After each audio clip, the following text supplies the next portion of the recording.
ఈ రాఖీ పండక్కి గంటల తరబడి కిచెన్ లో ఉండి స్వీట్ చేయాల్సిన పని లేదండి. కేవలం 5 నిమిషాలు 3 పదార్థాలతో మంచి టేస్టీ బర్ఫీ ఒకటి చూపించబోతున్నాను. వెల్కమ్ టు లేకాస్ మధురా ఫుడ్స్. ముందుగా ఒక గిన్నెలోకి 2 కప్పుల మిల్క్ పౌడర్ తీసుకొని ఇందులోకి 1/3 కప్ కరిగించుకున్న నెయ్యి వేసుకొని ఎక్కడా ఉండలు లేకుండా బాగా కలుపుకోవాలి. మిల్క్ పౌడర్ లోకి నెయ్యి వేసి కలుపుతుంటే వచ్చే స్మెల్ అద్దరిపోతుందండి. మిల్క్ పౌడర్ చేతిలో పెట్టుకొని ప్రెస్ చేస్తే ఇలా షేప్ ఫామ్ అవ్వాలి. బేకింగ్ ట్రే కానీ స్టీల్ బాక్స్ కానీ కాస్త లోతుగా ఉన్నది ఏదైనా తీసుకొని ఇలా బటర్ పేపర్ పెట్టుకొని కాస్త నెయ్యి వేసి గ్రీస్ చేసుకోవాలి.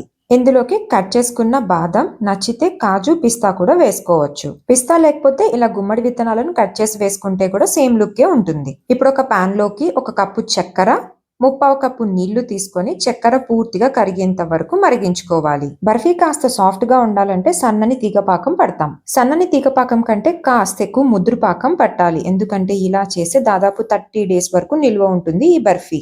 లేత పాకం పట్టి చేసామంటే నీరు శాతం ఎక్కువ ఉండడం వల్ల త్వరగా చెడిపోతుంది. పాకం, మిల్క్ పౌడర్ అంతా బాగా కలిసిన తర్వాత ఇలా పాన్ నుంచి వేరవుతున్నప్పుడు 1/2 టీ స్పూన్ అంత ఇలాచీ పౌడర్ కూడా వేసుకొని బాగా కలుపుకోవాలి.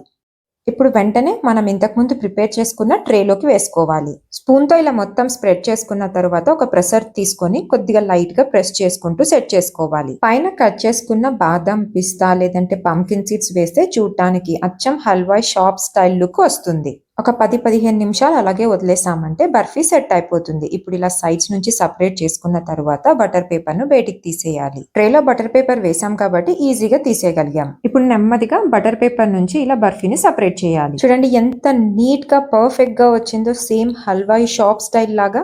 నచ్చిన సైజు షేప్ లో కట్ చేసుకుంటే కేవలం 5 నిమిషాల్లో ఇంత డెలిషియస్ గా shop style milk powder barfi ready అయిపోయింది. ఈ రాఖీ పండక్కి మీ అన్న తమ్ముడి కోసం ఈ బర్ఫీ చేసి పెట్టండి. వాళ్ళ రియాక్షన్ ఎలా ఉందో కామెంట్ లో చెప్పండి.